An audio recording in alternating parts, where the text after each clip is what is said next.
Poštovani prisutni, zadovoljstvo i čast mi je da vas pozdravim, da vam zaželim dobrodošlicu i da vam se zahvalim što ste nama poklonili dio svog dragocjenog vremena. Želio bih prije svega da se zahvalim dekanu Filozofskog fakulteta, profesor dr. Salih Foči, zatim doktoru Ruhullah Kadiriju, direktoru Naučno-istraživačkog instituta Ibn Sina iz Sarajeva, drugim profesorima, kolegama, studentima koji su danas tu sa nama.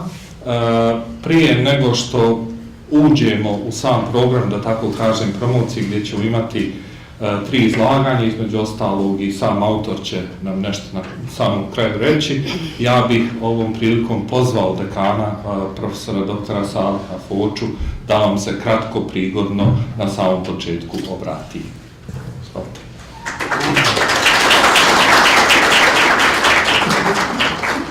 Hvala lijepa. Ja nisam bio planirao da ću se obraćati, jer ovo su za nas profesora, za nas studenta izuzetne prilike. Teško je zaista uraditi knjigu, pogotovo je danas teško štampati. Filozofski fakultet pokušava pomoći svim svojim autorima i nastavnicima da objave svoju knjigu ili u printanoj ili u elektronskoj formi.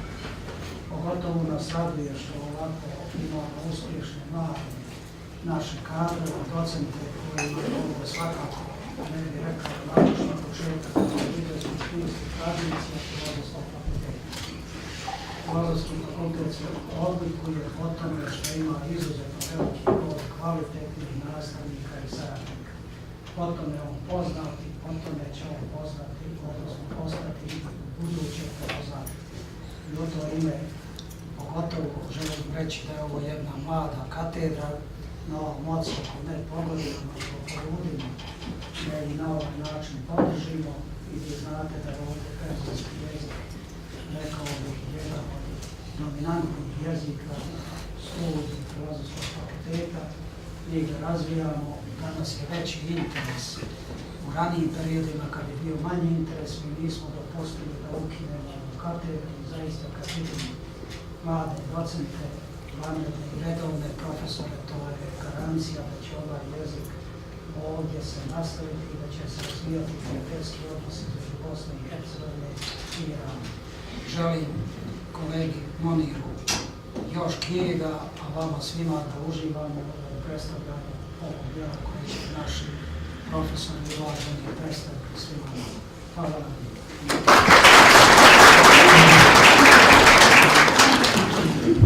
Zahvaljujemo se dekanu Foči na ovim riječima dobrodošlice i mi uistinu danas imamo jedan svojevrstan praznik knjige i pisane riječi. Evo nas u Sarajevu, u Bosni i Hercegovini, povod je Mesnevija.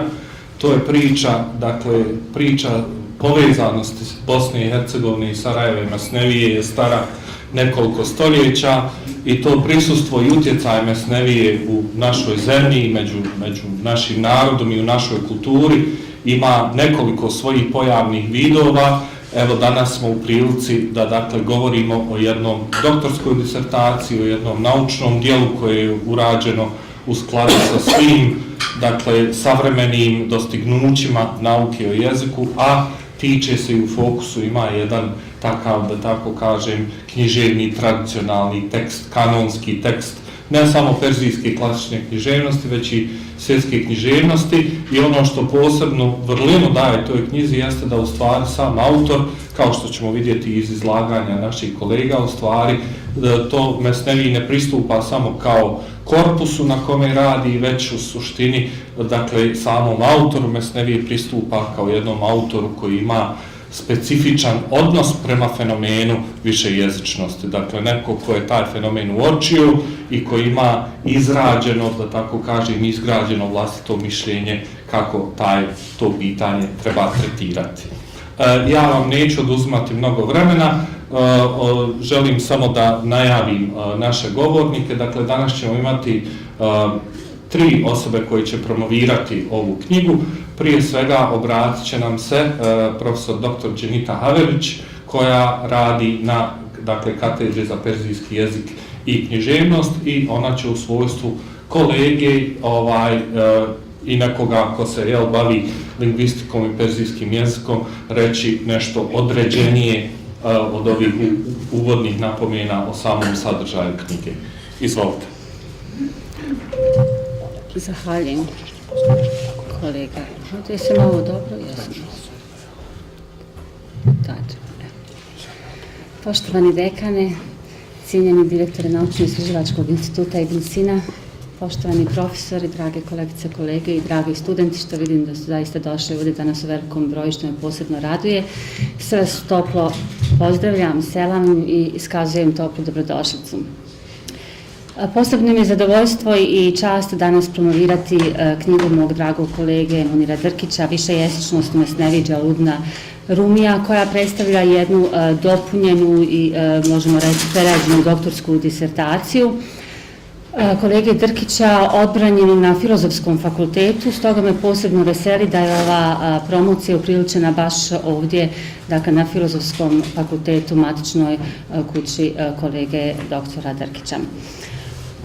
O Dželaludinu Rumiju i njegovoj svetskoj slavi mislim da je uopšte suvišno i govoriti. Dovoljno je reći samo to da je jedan od, možemo reći, rijetkih autora o kojem se toliko pisalo i piše i danas istražuje i da on uživa dakle, svjetsku slavu i ugled kako na istoku, tako i na zapadu, a ličnost Dželaludina Rumija ima posebno mjesto i ulogu i na prostoru Bosne i Hercegovine, a njegovo najpoznatije djelo Mesnevija stoljećima je zauzimalo poseban status i ugled u kulturnoj tradiciji Bošnjaka. Može se u stvari reći da se Rumijev utjecaj u Bosni i Hercegovini uglavnom reflektirao tumačenjem Mesnevije i prakticiranjem specifičnih obreda Mevlevijskog tarikata. Bogata tradicija javnog čitanja i usmenog tumačenja Mesnevije stoljećima je prisutna na prostoru Bosne od samog njenog osvajanja od strane Osmanlija pa sve do danas, tako da poznato je da se Mesnevije tumači u gradovima u Sarajevu, u Mostaru, a osim toga danas se u Bosni svakog 17. decembra obilježava Šebija Rus, dakle dan smrti Dželaludina Rumija, što u stvari svjedoči o prisutnosti njegovog lika na ovdašnjim prostorima, a o tome govori upravo i ova današnja promocija. Mesnevija je dosta uglavnom predstavljena sa književno-historijskog aspekta, dok sa jezičkog veoma rijetko, tako da knjiga Višejezičnost u Mesneviji Dželaludina Rumija u stvari predstavlja vrijedan doprinos nauci o jeziku. Posebna vrijednost ogleda se u tome što je kolega Drkić uspio da spoji savremeno sa tradicionalnim. On je naime na osnovu jednog klasičnog književnog teksta kao što je Mesnevija uspio opisati fenomen višejezičnosti na osnovu savremenih istraživanja o višejezičnosti u okviru nauke o jeziku. O višejezičnosti u Rumijevim djelima dosad se uglavnom pisalo na korpusu njegovog Divana Gazela, koji je u tom smislu jedinstveno djelo u čitavoj perzijskoj književnosti, jer djelo obiluje zaista velikim brojem stihova na različitim jezicima. Međutim, iako je Mesnevija nastala u višejezičnoj i multikulturalnoj sredini kao, dakle, kakva je bila Mala Azija sa prijestolnicom Konjom u 13. stoljeću, ovaj fenomen višejezičnosti u Mesneviji do sada nije bio analiziran, nije bio predmet analize, što ujedno povećava vrijednost i značaj ove knjige koja, možemo reći, po prvi put se bavi ovim fenomenom. Stihovi i pripovesti koji čine korpus istraživanja ove studije Drkić dijeli u dvije grupe. U prvu spadaju ukazivanja i stihovi o višejezičnosti koji u stvari predstavljaju Rumijev autentičan stav upravo o toj višejezičnosti. Možemo reći da se je kolega Drkić upravo posebno bazirao na analizu tih stihova, dok u drugu grupu čine višejezični stihovi u kojima autor upotrebljava više jezika, te stihovi napisani na drugim jezicima osim na perzijskom. Sada bih vam ukratko željela predstaviti knjigu Višejezičnost u Mesneviji Dželaludina Rumija. Moram reći, dok sam se ja pripremala za ovu promociju, knjiga je zaista jako na mene, dakle, veliki utisak ostavila i ja ne znam, trudila sam se da vam sažmem sad šta da vam kažem i toliko toga ima za reći zaista. Ja ću se truditi, pošto sam ograničena vremenom, da izvedem neke relevantne zaključke do kojih je došao kolega Drkić. Dakle, knjiga sadrži 279 stranica i ona je podijeljena u nekoliko poglavlja. Nakon uvoda dolazi poglavlje o životu Dželudna Rumija, u kojem je predstavljen sam Rumi, njegov život kao bogato iskustvo ljudske raznolikosti, što je itekako utjecalo na njegovo poimanje fenomena višejezičnosti. Naime, u gradu Konji, u kojem je Rumi, možemo reći, proveo najviše vremena, zahvaljujući različitim društveno-političkim okolnostima, izmiješali su se međusobno veoma različiti jezici, kao što su perzijski, grčki, arapski, turski i mnogi drugi. Komunikacija sa govornicima različitih jezika, sa baštinicima različitih kultura svakako je utjecala na Rumijev životni put, te na njegov poetski izraz i opus. A ono što je veoma, znači, posebno važno, to je u tom dijelu, u tom pogledu veliki broj biografskih podataka koje navodi sam kolega Drkić o životu Dželudna Rumija, zatim o poznavanju historijskih i društvenih uslova u kojima je nastalo Rumijevo djelo. Glavni dio knjige posvećen je, dakle, fenomenu višejezičnosti. Kolega Drkić prvo daje jedan opći uvod o višejezičnosti unutar, dakle, lingvističkih istraživanja, a zatim on predstavlja jedan kratki historijski pregled promišljanja o temi i upoznaje nas sa nekim osnovnim terminima višejezičnosti. Nakon toga on pristupa, dakle, analizi višejezičnosti u samom Mesneviji, što predstavlja centralni dio ove knjige, i on opisuje 3 aspekta. A to su: prvi, stavovi o višejezičnosti u historijskom razvoju nauke o jeziku, vrednovanje i kompariranje različitih jezika i Rumijev originalan doprinos u tom polju. Drugo, višejezičnost u komunikaciji među govornicima različitih jezika. I treće, višejezična poezija u dijelu, odnosno upotreba različitih jezika. U prvom od 3 aspekata istraživanja autor daje pregled odnose prema višejezičnosti na osnovu relevantne lingvističke literature. U ovom poglavlju Drkić poredi Rumijev odnos prema višejezičnosti sa stavovima o različitim jezicima Dante Alighiera, i to je veoma, dakle, bitno. On dolazi do zaključka da je Rumi mnogo tolerantniji u odnosu na tog autora, ali i na mnoge autore koji dolaze posle Rumija, posle Dantea, i ako bi se, na primjer, porekla božanstvena komedija Dante Alighiera sa Mesnevijom, moralo bi se priznati kako Rumi pokazuje veću širinu duha i mnogo dublji osjećaj za drugačijega. U stvari, Drkić smatra da je Rumijevo razumijevanje jezičke raznolikosti toliko napredno da ono više odgovara 21. stoljeću nego vremenu u kojem je Rumi živio i stvarao.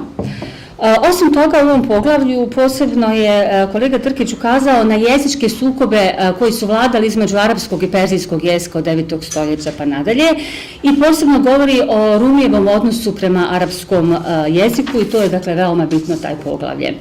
Ono što je interesantno, to je da čitavim ovim poglavljem dominira jedan Rumijev stih koji se čini posebno zanimljivim, značajnim sa aspekta fenomena višejezičnosti. Stih glasi: Parsigu gerçe tazi hoşterast, aškra hod sad zeban digerast. Zbori perzijski, iako je bolji arapski, ljubav se još na 100 jezika da kazati. Rumi se u ovom stihu izražava o perzijskom jeziku kao svom maternjem jeziku i arapskom kao jeziku međunarodne komunikacije, koji je, on kaže, bolji od drugih jezika.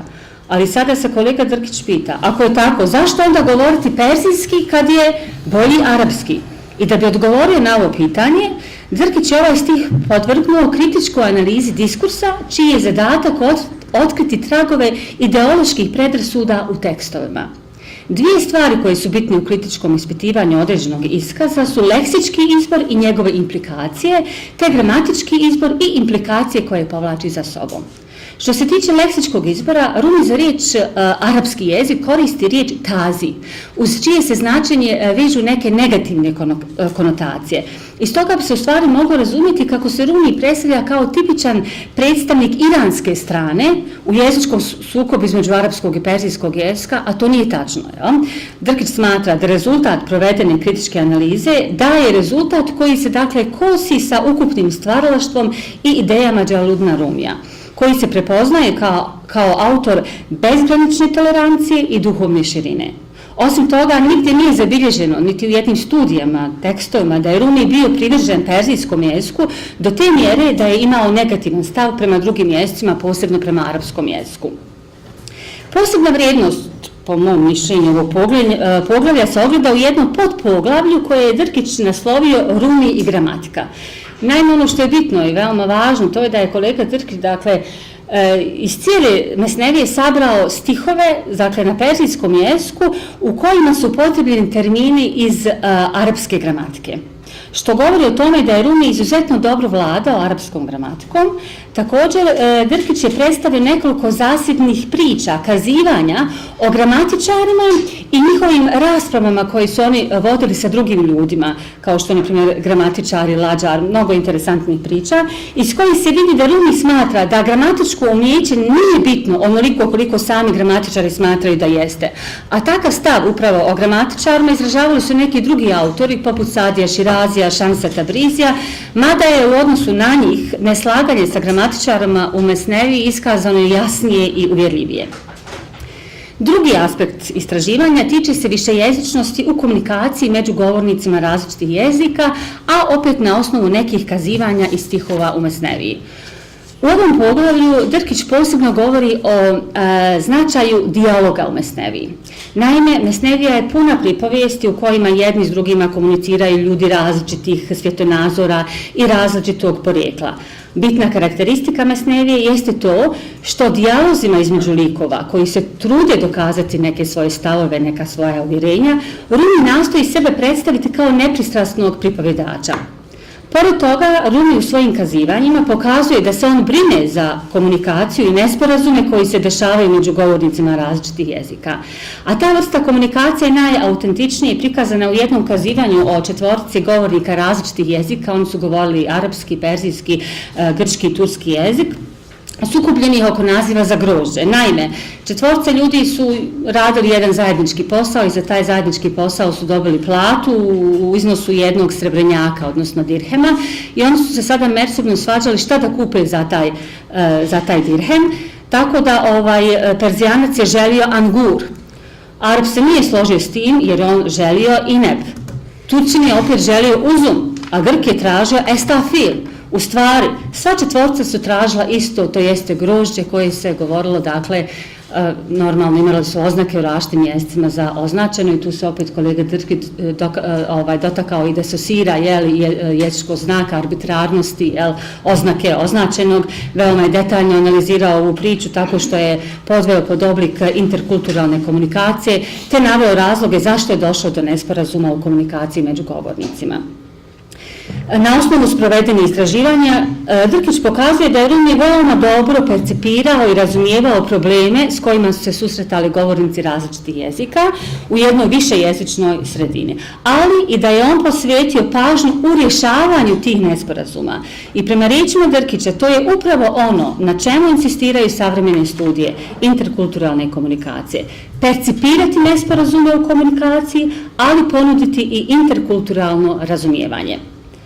U trećem aspektu istraživanja, koje se zove višejezičnost na djelu, Drkić nas prvo upoznaje sa fenomenom višejezičnosti u poetskim djelima perzijskih autora, zatim o višejezičnosti u poeziji Dželaludina Rumija, a posebno opet govori o višejezičnoj poeziji u mesneviji, koja sadrži stotine stihova na arapskom jeziku, zatim mnogobrojne stihove u kojima je dakle kombiniran arapski i perzijski jezik, te izvjesne izraze na turskom jeziku i manji broj izraza na grčkom jeziku.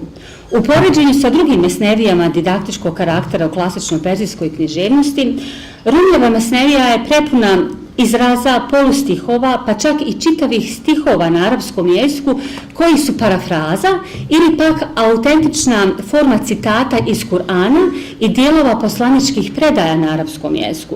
I to se opet može smatrati strategijom autora da on na taj način privuče pažnju svojih recipijenata na svoje djelo ili opet da argumentira svoje stavove navođenjem tekstova višeg statusa. Broj turskih riječi, kao što sam rekla, izraza nije velik u mesneviji, ali on pokazuje Rumijevu vezu sa govornicima tog jezika. U stvari, Rumi upotrebljava te izraze kako bi on dočarao svakodnevni ambijent i oni, možemo reći, doprinose folklornom bogatstvu mesnevije. Broj riječi iz grčkog jezika skoro da je zanemariv, u stvari može se reći da Rumi više govori o Grcima u mesneviji nego što navodi riječi iz njihova jezika.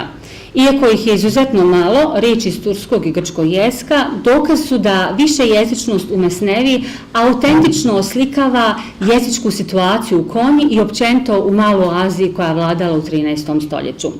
Kroz sve navedena poglavlja, ono što je mene posebno fasciniralo je to da kolega Drkić povlači paralelu između Rumija i nekih drugih čuvenih pjesnika i on izvodi relevantne zaključke.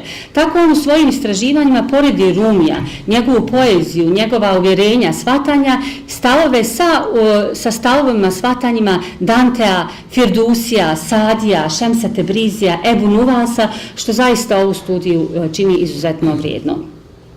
Na osnovu provedenog istraživanja kolega Drkić je pokazao da je Dželaluddin Rumi na veoma originalan način promišljao o fenomenu višejezičnosti, te da Mesnevija predstavlja veoma vrijedan izvor za istraživanje i za opis različitih aspekata ovog fenomena. To bi dakle bio centralni dio ove knjige. Na kraju knjige se nalazi zaključak, zatim sažetak na bosanskom i engleskom jeziku, literatura te indeks imena i pojmova. Izuzetno bogat spisak literature na bosanskom, engleskom i perzijskom jeziku, koji obuhvata djela iz različitih naučnih oblasti i disciplina, govori o tome da je kolega Drkić veoma dobro upoznat kako sa tradicionalnim naukama, tako i sa savremenim lingvističkim naukama, što je za ishod toga nastanak ove naučno utemeljene studije.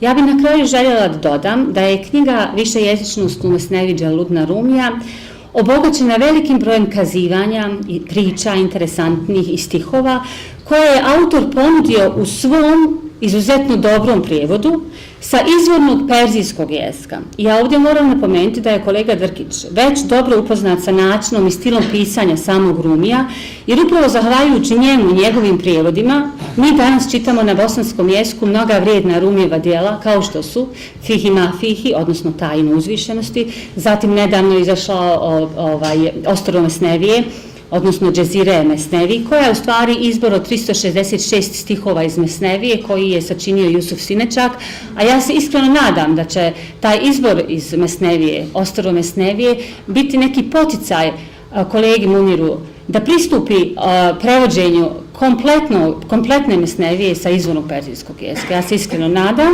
da će kolega dakle uskoro krenuti sa tim prijevodom i osim navedenih prijevoda još bih željela da kažem da uskoro, ja ne znam da li je izašlo, ali uskoro iz štampe izlazi još jedno djelo Rumijevo koje je kolega Drkić preveo, to je Međale se sebe. I na kraju bih sa zadovoljstvom rekla da knjiga Višejezičnost u Mesneviji Dželaluddina Rumija kolege Drkića predstavlja zaista vrijedan znanstveni doprinos koji po obimu istraživanja predstavlja pravi poduhvat i ja je toplo preporučujem za čitanje. Zahvaljujem na pažnji.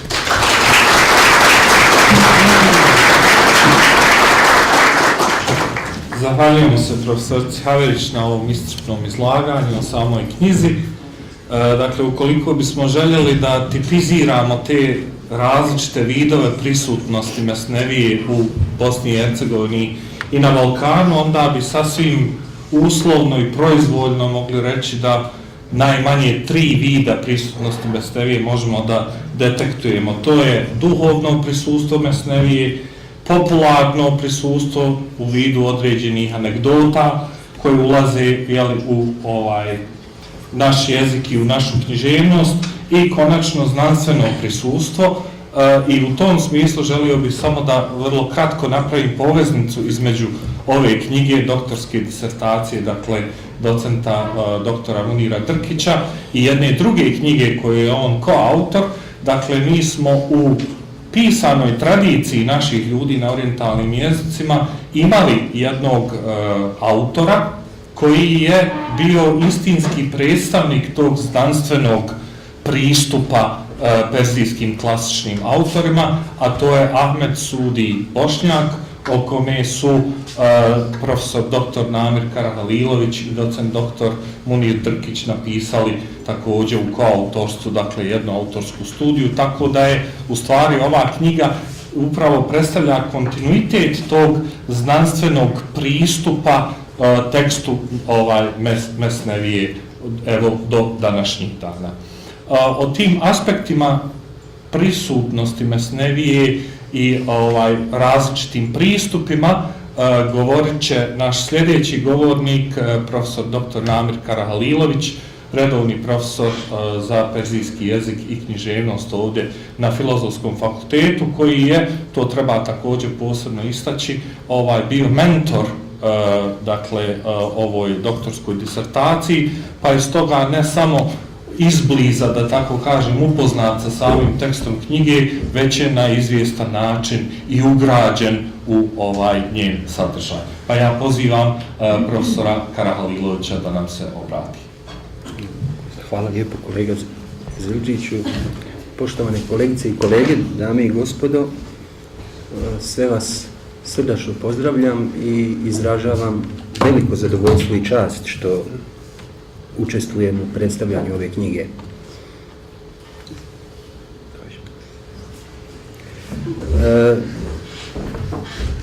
Uvaženom autoru zahvaljujem na povjerenju i ukazanoj prilici da o knjizi nešto kažem.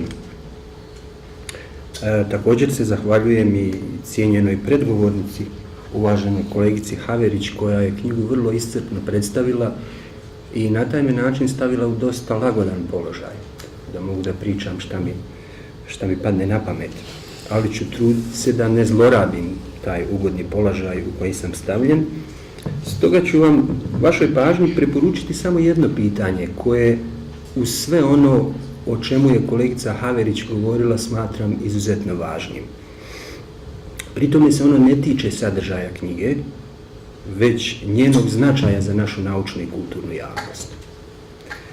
Naime, kao što je kolegica Haverić kazala, Mesnevija ima posebno mjesto u bosansko-hercegovačkoj kulturnoj historiji. Ona je u našoj zemlji stoljećima čitana, prevođena, tumačena, a taj posao radili su takozvani mesnevihani.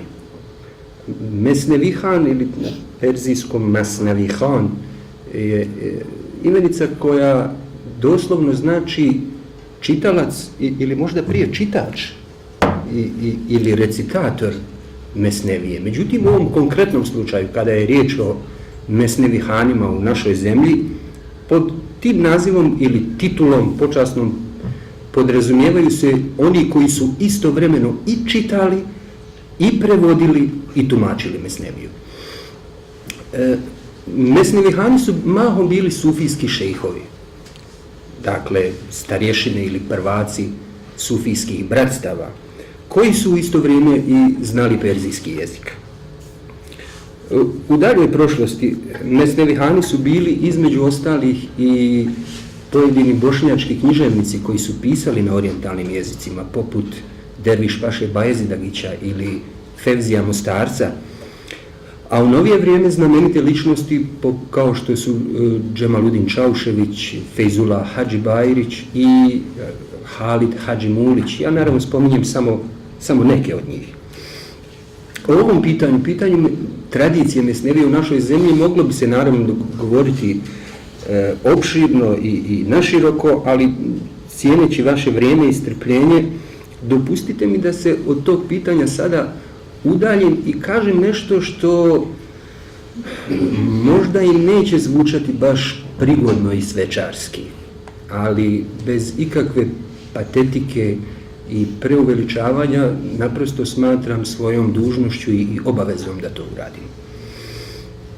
Naime, kada je riječ o Dželaludinu Rumiju i njegovom opusu, a tu pogotovo mislim na mesneviju, u ovdašnjoj sredini primjetne su pojedine tendencije koje teško da se mogu prvo razumjeti, a onda pogotovo opravdati i prihvatiti.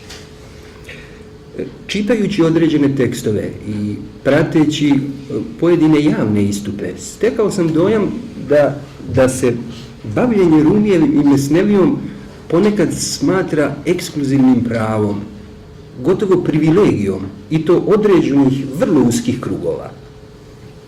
Tako se dešavaju neke čudne, barem meni teško razumljive stvari, da kada neko želi da piše o mesneviji, o njoj snimi radio emisiju ili dokumentarni film, ljudima s takvim namjerama se poručuje ili preporučuje da je za nešto tako potrebno tražiti dozvolu.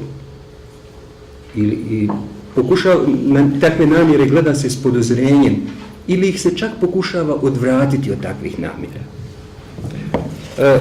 Takvi postupci objašnjavaju se i obrazlažu time da, eto, Rumi i Mesnevija nisu za svakoga.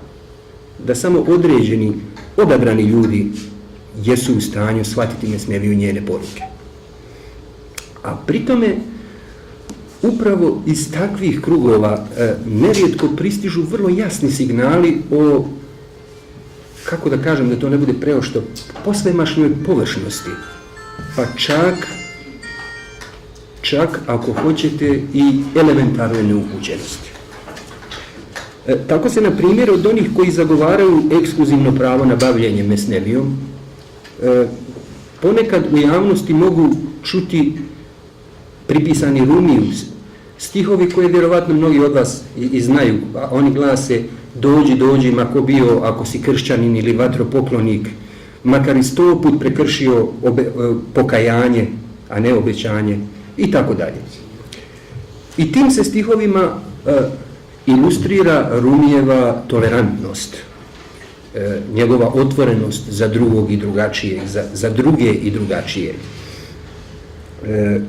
Naravno, u tekstu Rumijeve Mesnevije, a rekao bih možda i više u tekstu Divana, postoje brojni fragmenti koji nedvojbeno svjedoče o tim Rumijevim osobinama.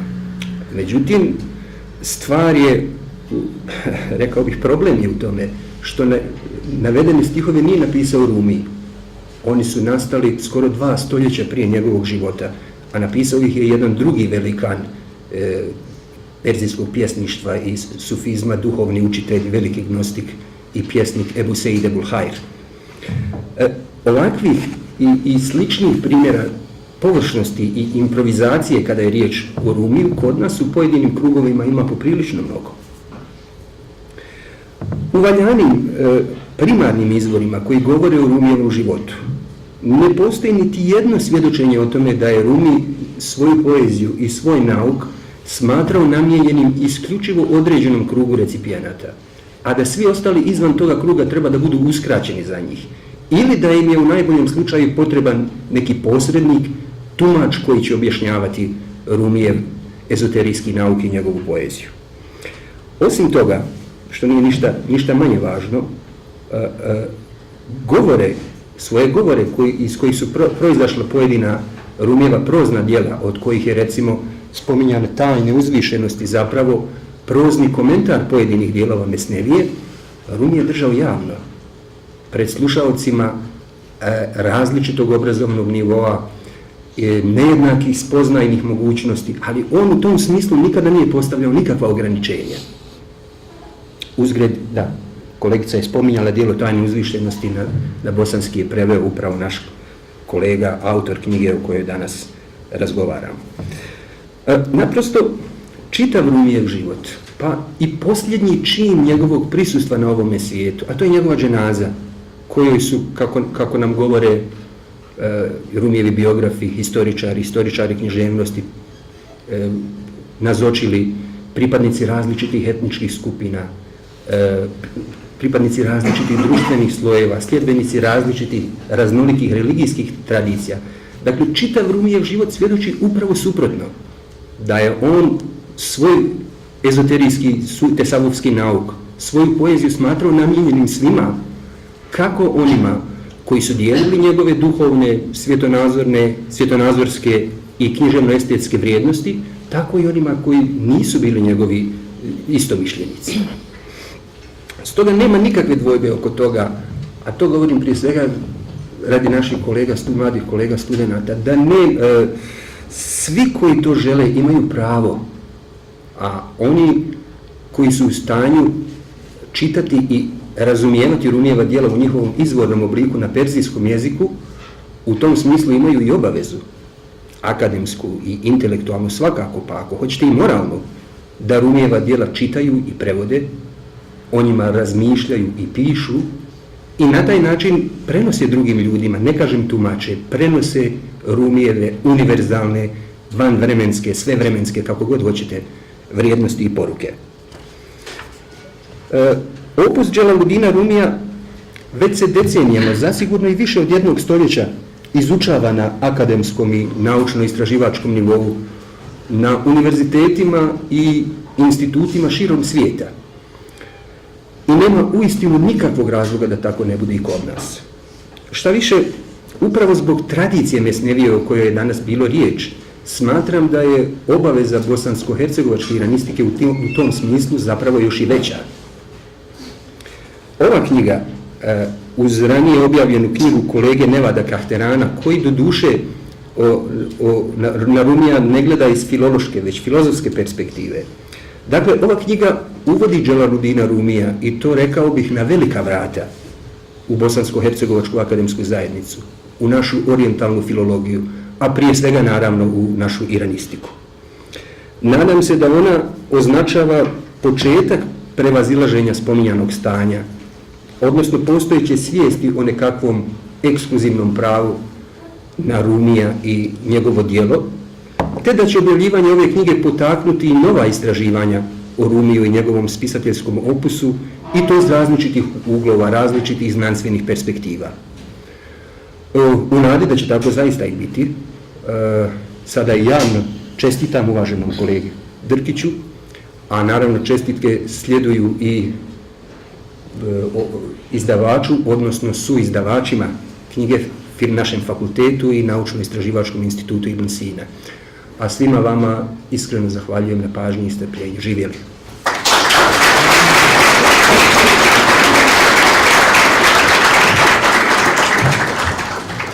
Zahvaljujemo se profesoru Karahaliloviću na ovom izlaganju, a za sami kraj, ali nipošto manje važno, o samoj knjizi će nam reći nešto i sam autor, pa ćemo mu dati priliku da nam se obrati. Izvolite. Hvala lijepo, cijenjeni dekan Filozofskog fakulteta, poštovani direktore Naučno-istraživačkog instituta Ibn Sina, dragi kolege, studenti, gosti i svi ostali koji se u ovome neka nalazi.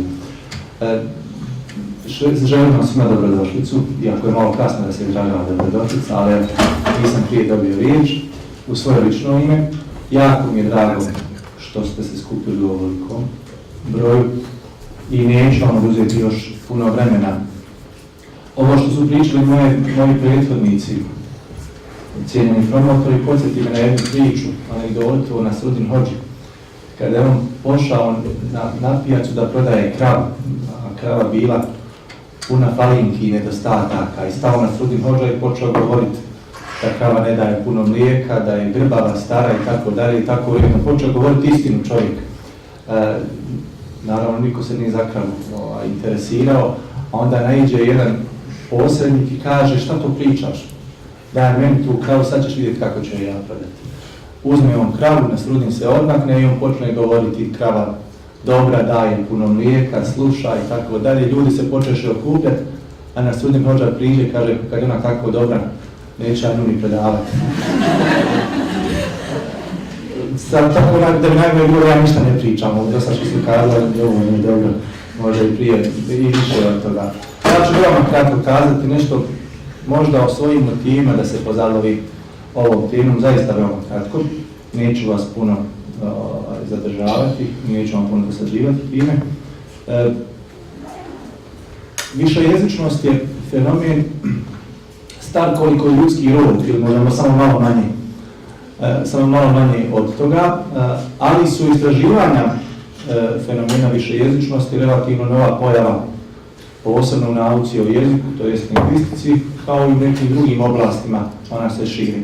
Međutim, ona su toliko postala raširena danas i zastupljena da se smatraju zasebnom poddisciplinom lingvistike ili nauke o jeziku sa donekle zasebnom terminologijom, poprilično zasebnom metodologijom istraživanja i po svemu sudeći ta će pojava, odnosno pojava višejezičnosti dobijati sve više na značaju kako budemo išli prema budućnosti. Ova istraživanja rezultat su dvaju procesa u savremenom svijetu. To su globalizacija i migracije stanovništva. Zahvaljujući tim dvama procesima ljudi različitog porijekla, različitih kulturnih pozadina, govornici različitih jezika, pripadnici različitih religije i tako dalje i tako redom, dolaze u sve češću komunikaciju, upućeni su jedni na druge na svakodnevnoj razini, na svakodnevnoj bazi i moraju komunicirati. Naravno, među njima se pojavljuju i nesporazumi i nastaju različiti korpusi za istraživanje nas koji se bavimo time. Ja. Ono što je nekome nesreća, možda je nama koji se tim fenomenima bavimo baš sreća da se imamo čime baviti. Šalim se, naravno. Zašto mesnevija? Pa perzijska tradicija od samih svojih početaka obilježena je snažno pluralizmom, pa čak i više jezičnošću. Evo ja ću vam samo kazati dva podatka vezana za tu tradiciju. Čuvena perzijska dinastija Ahemenida, koja je vladala od 6. do 3. stoljeća prije nove ere, bila je jedinstvena u tom vremenu i do tada po tome što je imala 3 službena jezika. I ne samo da je imala 3 službena jezika, nego su na svim njihovim važnijim natpisima korišteni staroperzijski, elamitski kao lingua franca do tada prisutan na tom prostoru i akadski kao još jedan svjetski jezik tog vremena. Dakle, svi važniji natpisi pisani su na tim 3 jezicima. Herodot navodi, čuveni grčki historičar, navodi podatak da su Grci imali velikih problema sa Perzijancima. Pa on to ovako malo karikira, kako zna veoma često raditi i kaže kad bi Grci naučili jedan jezik, Perzijanci bi počeli međusobno komunicirati na drugom. Kad bi oni naučili drugi, onda bi se oni okrenuli trećem jeziku i onda bi počeli komunicirati na njemu. Riječ je u stvari o različitim posmatranjima ovoga fenomena. Dakle, fenomen višejezičnosti bio je prirodan u toj staroj perzijskoj tradiciji. Pa i klasična perzijska književnost, recimo od 9. stoljeća pa prema ovamo, počinje se razvijati na sposobnosti njenih autora da se izražavaju na najmanje 2 jezika. I to na arapskom kao svjetskom jeziku tog vremena i perzijskom kao njihovom maternjem jeziku. Mnogi od njih prvi među njima pisali su više na arapskom, pa su počeli polako i stidljivo unositi riječi perzijskog porijekla, da bi, kako bude vrijeme prolazilo, sve više to unosili u svoju poeziju. Te od 10. stoljeća pa nadalje perzijski jezik postavili kao osnovni jezik svoje poezije, ali nisu napustili arapski, već naprotiv, zadržali su ga u svojoj poeziji pa su počeli uključivati još neke druge jezike. Kao takva njihova poezija postala je poznata ne samo na govornom području perzijskog jezika, već i mnogo šire od toga. Pa se u 12. stoljeću javlja pjesnik Sanaji, ne toliko danas poznat, ali veoma značajan, jer je prvi veliki sufijski pjesnik u perzijskoj književnosti, za čijeg je života njegova poezija bila čitana od Kaškara u Kini do danas nesretnog Halepa u Siriji. I još neki autori čija je poezija već za vrijeme njihovog života otišla mnogo šire od onoga što su oni možda očekivali, kakav je recimo Sadi Širazi i mnogi drugi autori. Dželaluddin Rumi u tome je predstavlja vrhunac. Jer ne samo da je njegova poezija bila prisutna među govornicima drugih jezika, već je u stvari nastajala među njima. Mala Azija i Konja kao njena prijestolnica bili su poprište različitih naroda, stjecište različitih kultura, odnosno današnji globalizirani svijet u malom, gdje su jedni pored drugih živjeli Grci, Turci ili pripadnici turkijskih naroda, Arapi, Armeni, Kurdi, Perzijanci i još neki drugi. Sve to naravno napravilo jako dobru scenu ova kulturna pozadina, kao i društvene okolnosti u 13. stoljeću Maloj Aziji stvorili su jako dobru osnovu za ono čime će se baviti Dželaluddin Rumi.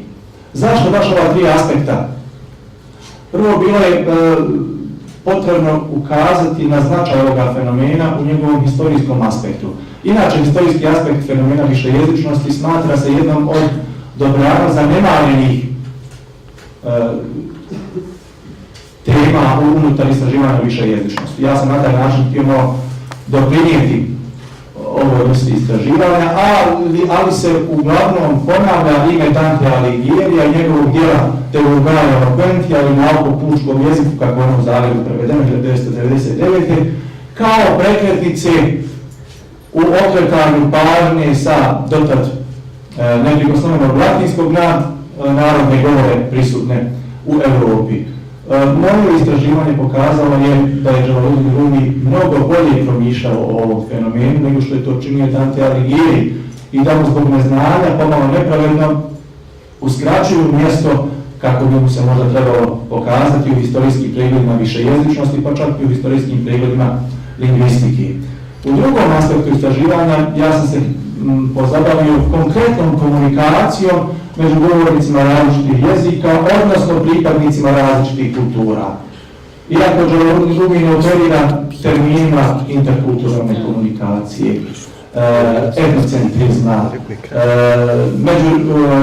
ili višejezičnog razumijevanja, višejezične komunikacije, ipak se neke pripovijesti iznesenije najbolje i najautentičnije mogu upravo opisati pomoću ovih termina i pomoću savremenih istraživanja fenomena višejezičnosti, što sam ja pokazao u tom drugom poglavlju. Te konačno treće poglavlje koje obrađuje samu višejezičnu poeziju. Ali je i tu pristup dosta drugačiji od onoga kako se višejezičnoj poeziji perzijskih autora, pa je samo Rumija do sad pristupalo onoliko koliko ja znam. Naime, kada se govori o, recimo, poeziji Rumija na arapskom, na turskom, na grčkom, koje vodi njegov divan poezije, onda se ti jezici posmatraju kao izolirani ili zasebni jezički sistemi. I onda se govori kako Rumi zna arapski, kako Rumi zna turski, kako Rumi zna grčki, koliko ih upotrebljava i tako dalje. Ja se nisam htio baviti time, već sam se u stvari bavio temom šta kombinacija tih jezika, odnosno njihova upotreba, podrazumijeva sa aspekta diskursa višejezičnosti ili diskursa o višejezičnosti. Naime, višejezičnost, kako danas predstavljaju savremene studije ovoga fenomena, ne predstavlja puko zbrajanje jezika u pojedincu i u zajednici, već predstavlja sposobnost pojedinca, zajednice ili društva da izađe iz okova kulture omeđene maternjim jezikom. Dakle, ona kao takva predstavlja kvalitativni pomak u pogledu na svijet, a ne jednostavno valisane time da neko zna neki jezik i koliko ga dobro zna. I samo za kraj još da kažem da su recimo Rumi upotrebljavali u svojoj poeziji grčki, arapski i turski pored maternjeg perzijskog. A to su tradicionalno do života Jalaluddina Rumija bili najveći neprijatelji Iranaca, odnosno Perzijanaca. Perzijanci su vodili perzijsko-grčke ratove. U Šanabi su najveći neprijatelji Turanci koji su preci današnjih turkijskih naroda i Arapi. Sa svima njima Jalaluddin Rumi uspostavlja mir u misli, što u stvari pokazuje koliko je on na moderan i današnji savremen način promišljao o ovome fenomenu. Naravno, na vas više ovih neću znamiti, sve koji bude interesovalo mogu pročitati u knjizi ono što im se svidi. Želim se samo najiskrenije zahvaliti svom mentoru, profesoru doktoru Namiru Karaliloviću, na čvrstoj podršci od samog početka, kada možda ja nisam bio sasvim siguran gdje ćemo ovo istraživanje odvesti, on je svim srcem stao uz mene i pokazivao mi da do samoga kraja ovoga istraživanja, na čemu sam zaista beskrajno zahvalan. Dalje, iskrenu zahvalnost i gornu zahvalnost dugujem profesorci doktorici Elmi Dizdar, koja je danas spriječena i nije ovdje među nama, koja je jako detaljno iščitala moju disertaciju i dala mi veoma vrijedne sugestije. Naravno, zahvaljujem se na poticaju i na vrijednim sugestijama i profesoru doktoru Senahidu Haliloviću, koji je također bio mentor komisije pri izradi doktorske disertacije. Želim se najiskrenije zahvaliti Naučno-istraživačkom institutu Ibn Sina, direktoru doktoru Rubalahu Tadeliju, na tome što je prepoznao vrijednost ovoga projekta i što je sam ponudio taj institut izda ovu knjigu.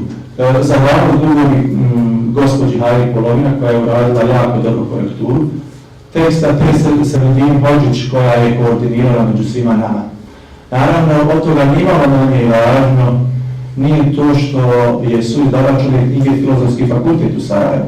Ja se u tom smislu zahvaljujem trenutnom menadžmentu na čelu sa profesorom doktorom Salihom Fočom, koji su odmah od prvog dana i od prijedloga Instituta Ibn Sina prihvatili i ponudili svaku vrstu pomoći i podrške pri izdavanju ove knjige, ove studije.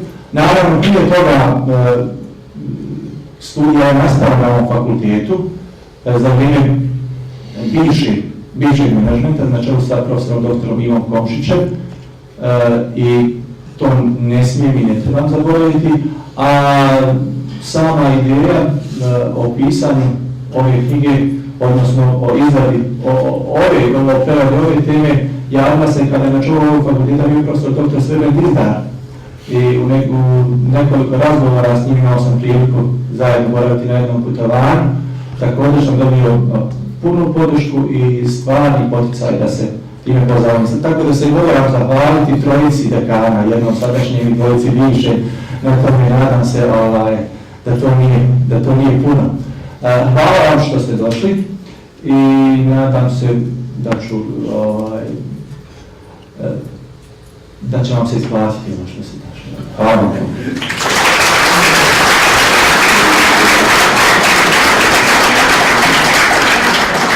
Zahvaljujemo se autoru, ja se također vama zahvaljujem za pažnju i vrijeme i siguran sam da želite da mi se pridružite u čestitkama koje ćemo uputiti autoru na ovoj knjizi, ali i izdavačima, dakle Filozofskom fakultetu i Naučno-istraživačkom institutu Ibn Sina, koji su pomogli da ova knjiga bude zaokružena, a ne završena, dakle zaokružena priča.